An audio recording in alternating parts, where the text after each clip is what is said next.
Let's talk recording audio at wedding receptions. So I'm going to specifically be talking about the DR-40, which is the audio recorder that I use to record from the DJ's setup.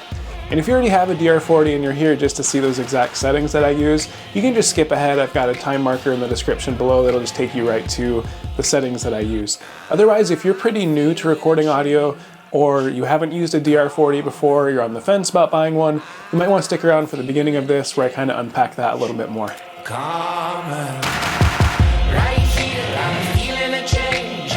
And what makes the DR-40 so special in my books is that it can record mic level or line level audio. And to simplify the difference between those is line level audio comes through a lot hotter and stronger and louder than mic level audio. And most DJ setups are sending out line level audio through their signal. So if you're using a mic level recorder and you're plugged into the DJ setup that's sending line level audio, the levels might look good if you're just glancing at the recorder, but when you get into post and you listen to it, it's going to sound distorted and awful, and it's nothing that you can actually use in your wedding film. So if you already have a mic level recorder, then you could just get an attenuator and bring the signal down. And for me on a wedding day, the fewer extra adapters and things that I have to worry about setting up or things potentially going wrong, the better. So that's why I love using the DR-40 that can just handle mic level or line level audio. So another great feature with the DR-40 is that you can record a backup track at a lower decibel than the original one that you're recording. And this is great because obviously people have different volumes as they're talking, and DJs can also kind of fiddle around with the levels that they're sending through. So this lets you have the option of resorting to a backup safety track in case something gets loud or the DJ changes some settings and your audio starts to peak. And before I get into talking about the settings with the DR-40, I want to say that you always want to make sure to have a backup audio source as well. So you're not just relying on the DJ's audio feed, because something could go wrong with that. The wireless signal could drop and you'd lose those moments during the speech. So always have a backup audio source. And you can check out my video on how to film wedding speeches and toasts, and that'll give you a little more insight into how I set up for filming the wedding speeches.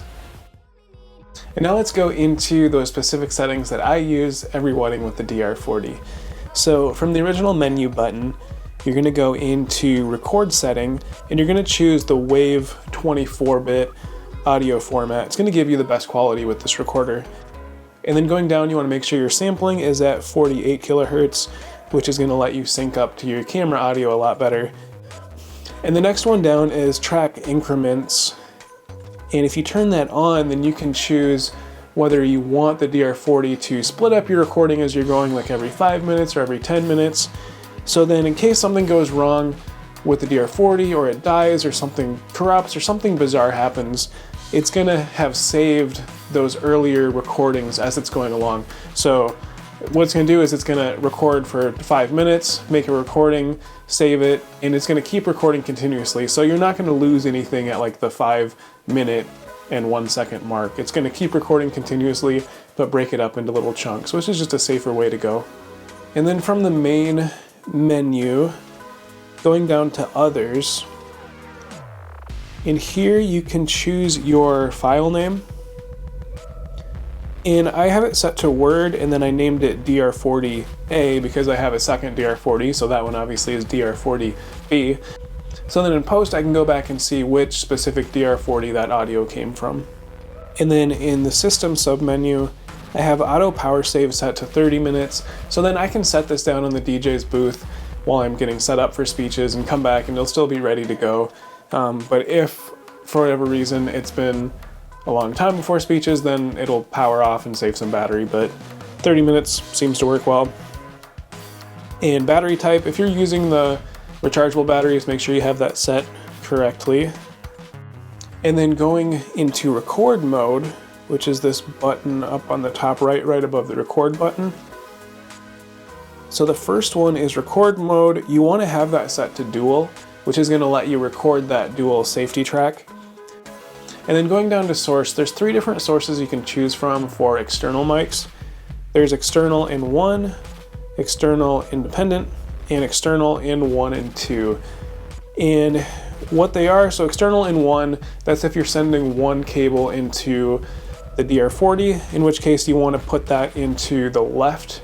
The external independent, that's something I never deal with. That's if you have two channels coming in, you have the left and right, and you want to actually control each one independently with the levels and the gain. Then there's external in 1 and 2.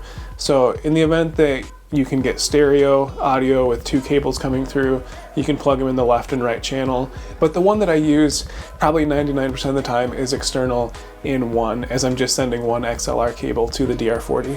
And then going down to dual level, this is where you choose how much quieter you want your safety track to be. And I choose -10 decibels for that. I've just found that gives a good buffer zone for if things get crazy loud with my original recording.